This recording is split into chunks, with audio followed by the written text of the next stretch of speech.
Hai semua, welcome back to my YouTube channel Hello Dina. Gimana kabar kalian? Semoga selalu sehat ya. Di video kali ini aku akan membahas misteri kasus pembunuhan yang baru saja terjawab di bulan Oktober ini. Setelah 1 tahun lamanya, kasus ini menjadi tanda tanya besar. Terjadi di daerah Waikanan, Lampung Selatan, yang dilatar belakangi karena motif warisan, sehingga menggelapkan hati dan nurani pelaku yang tega menghabisi 5 orang anggota keluarganya. Oke, daripada berlama-lama, langsung aja kita jump to the story.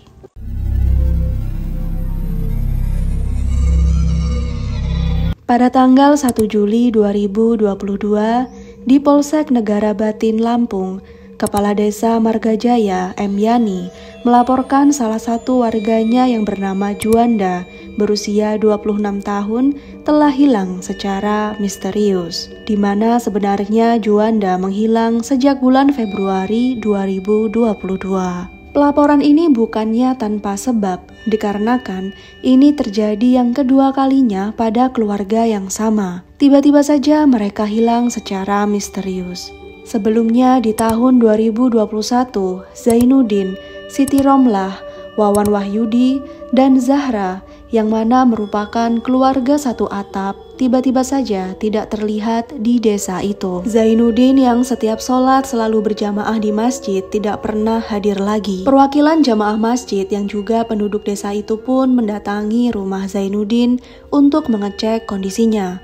Mungkin saja Zainuddin sedang sakit. Setelah sampai di rumah Zainuddin, warga bertemu dengan Erwin, anak kandungnya, yang berkata bahwa ayahnya, Siti Romlah, ibu tirinya, Wawan Wahyudin, kakak kandung, dan keponakannya, Zahra, sedang pergi merantau ke gunung. Tak lama setelah itu, Erwin menjual tanah Zainuddin yang menurut ceritanya kepada kepala desa, dia disuruh oleh ayahnya menjual tanah itu guna membayar hutang. 2 bulan kemudian setelah penjualan tanah pertama, Erwin menjual lagi tanah milik ayahnya yang lain. Dan dari titik inilah kepala desa merasa curiga dan mulai menjadi desas-desus warga. Pada bulan Desember 2021, Juanda yang merupakan anak dari Zainuddin yang berusia 26 tahun pulang dari merantau. Dia kaget.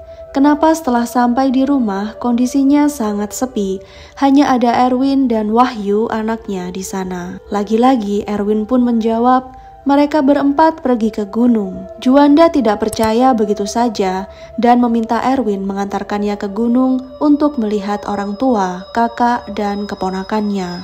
Tetapi setelah sampai di sana, nihil, mereka tidak ada di gunung. Sejak saat itulah Juanda dan Erwin sering bertengkar hebat, hingga puncaknya pada bulan Februari 2022, mereka bertengkar hebat di pasar kampung Margajaya, disaksikan banyak orang, hingga sekretaris desa harus ikut melerai mereka. Dan anehnya, sejak pertengkaran itu, Juanda tidak pernah terlihat lagi.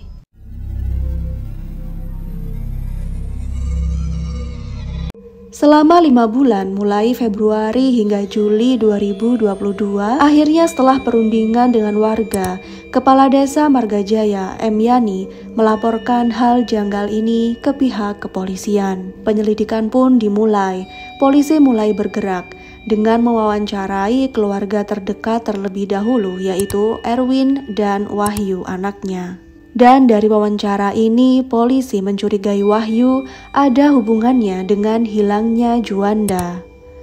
Dan benar saja, setelah didesak oleh pihak kepolisian, akhirnya Wahyu mengakui kalau dia menghabisi nyawa Juanda, tetapi dia tidak melakukannya sendiri, melainkan bersama Erwin ayahnya dan atas perintah ayahnya juga. Dari hasil pemeriksaan diketahui Juanda dihabisi nyawanya dengan cara dipukul lehernya menggunakan besi panjang sekitar 1,5 meter ketika dia sedang tidur. Setelah Juanda tak berdaya, lehernya diikat dengan tali lalu diseret ke dapur. Juanda yang saat itu sudah tewas kemudian diangkut menggunakan mobil pickup dan jasadnya dibawa ke kebun singkong kemudian dikubur di sana. Berdasarkan interogasi, alasan Erwin menghabisi nyawa Juanda adalah dikarenakan mereka selalu bertengkar tentang harta warisan. Setelah pengakuan itu, tim penyidik yang berwenang langsung menuju kebun singkong yang dimaksud dan membongkar tanah tempat Juanda dikubur, membawa kerangkanya yang selanjutnya akan dilakukan otopsi. Tak disangka dari misteri hilangnya Juanda yang sudah terselesaikan, kasus ini berkembang ke misteri yang lebih besar dan menyayat hati, yaitu tentang hilangnya 4 anggota keluarga Zainuddin pada bulan Oktober tahun 2021. Erwin akhirnya mengaku bahwa selain menghabisi nyawa Juanda, dia juga sudah menghabisi nyawa Zainuddin ayahnya yang saat itu berusia 60 tahun, Siti Romlah ibu tirinya yang berusia 45 tahun, Wawan kakak kandungnya yang berusia 55 tahun, dan Zahra keponakannya yang masih berusia 6 tahun. Dia menghabisi nyawa mereka berempat sendirian tanpa bantuan dalam satu malam saat mereka semua tertidur. Dengan menggunakan kapak yang ditujukan di bagian leher, Erwin menghabisi nyawa Zainuddin, Siti Romlah, dan Wahyu. Sedangkan Zahra dihabisi dengan cara dicekik. Setelah memastikan semua tewas, Erwin membuang jasad mereka di sumur septic tank belakang rumah. Dan untuk menghilangkan bau busuk, dia pun mengecor sumur itu keesokan harinya. Motif dari Erwin tega menghabisi nyawa ayah kandung, ibu tiri, kakak kandung, dan keponakannya adalah karena pembagian harta warisan yang menurutnya tidak adil. Tim Inafis dan Dokes Bayangkara Polda Lampung segera menuju tempat dikuburnya keluarga Zainuddin, dan dengan bantuan warga, akhirnya septic tank tersebut berhasil dibongkar. Benar saja, di sana terdapat tulang belulang manusia, baju terakhir yang mereka gunakan, dan juga barang bukti, yaitu sebuah kapak yang juga ikut dipendam. Atas perbuatannya, Erwin dan Wahyu dijerat dengan pasal 338 KUHP tentang tindak pidana pembunuhan dengan ancaman kurungan maksimal 15 tahun.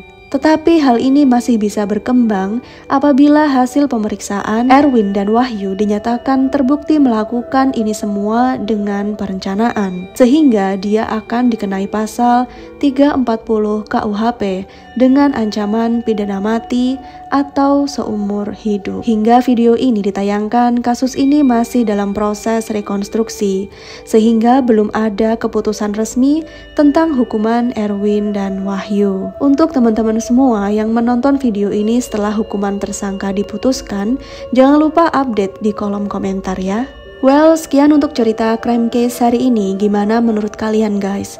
Apakah Erwin dan Wahyu melakukan tindakan kejinya dengan perencanaan atau tidak? Komen di bawah ya. Lagi-lagi harta warisan bisa membutakan hati dan nurani manusia. Semoga arwah para korban diterima di sisi Allah Subhanahu wa Ta'ala, dan pihak keluarga yang ditinggalkan selalu diberikan kesabaran. Thanks semua yang udah nonton hingga akhir. Kurang lebihnya aku mohon maaf. Selalu dukung channel aku ya. And see you on the next video. Bye bye.